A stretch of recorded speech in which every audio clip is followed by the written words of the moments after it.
I once met a real angel, not a metaphor, a legitimate supernatural being, and I cussed him out. I was about 15 years old and I was on a beach trip with my friend's family. It was actually her grandparents. And since they were a little bit old, they would go to bed pretty early. And when they did, she and I would sneak out and go hang out on the beach. Late at night, there were boys there, there was alcohol, and a lot of things that just skirted the edge of what I would normally feel comfortable with. And then this man walked up. He was probably about 20s, mid 20s, and he just came up in this group of kids and sat down right next to me without saying a word. And it was really dark, but there was enough light to see that his face was deformed, like really deformed, but he had this really strong presence, and it was a presence that I did not like. I immediately felt afraid of him, and he just sat there for what seemed like forever in just complete silence. So I carried on with my friends, just this group of teenagers hanging out, and I tried to pay him no attention because it seemed like everybody around me either didn't notice him or didn't care. And then he spoke.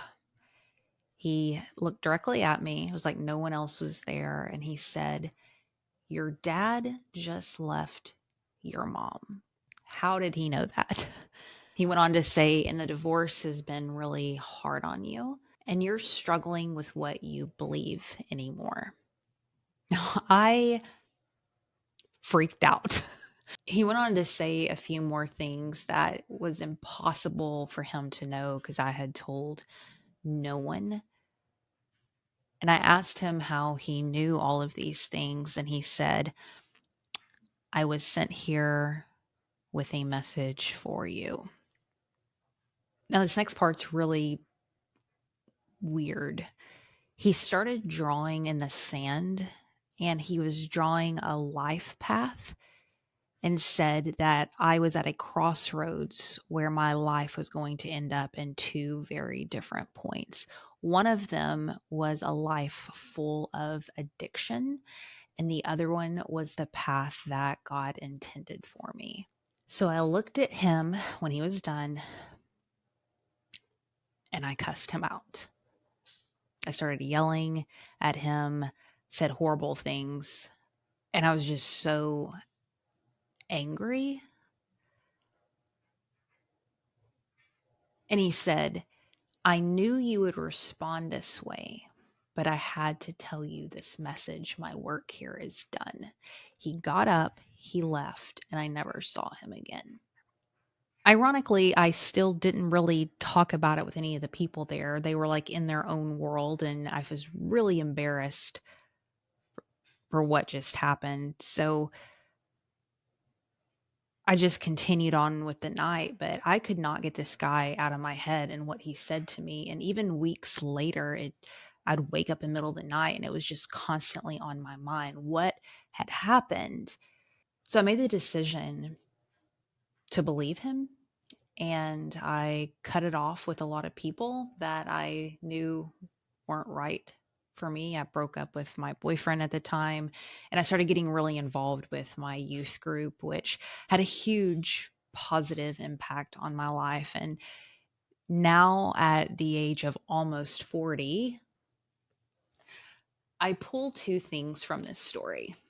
First of all, I believe with all of my heart that there are angels that walk among us, and they're sometimes not the ones we would expect. They're the ones that we can easily dismiss because they're maybe not charismatic, maybe unattractive, maybe not flashy or glamorous.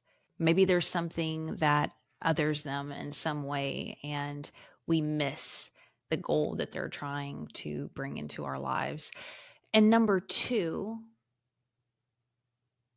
this is kind of broader. If you have a message, something that you know you're called to share, or something you're called to do, when folks reject you or don't seem to listen or care, remember what I did when my angel came into my life. I literally cussed him out. I didn't say thank you. Whether you believe me that it was a real angel or a person or whatever, let's say it was a person, they probably look back on that instance and consider that a failure because I didn't receive it. I was angry. I was hateful. I was rude. They don't know that a few weeks later, I made some huge life changes because of that one incident. So, the fruit of what we do a lot of times will take a long time to see, if ever, but we have to trust. Like he said to me, my job here was to give you this message and my work here is done. So writing our songs, making our films, writing our books, starting our businesses, whatever the work is at your hand, our job only is to deliver it and be done, right? The work here is done. And what the fruit of it is completely out of our control and often skewed because we don't see the big picture. So I met an angel. You can't convince me that I didn't. And I totally cussed him out. And it was one of the coolest experiences in my life. And I'm going to go eat dinner now.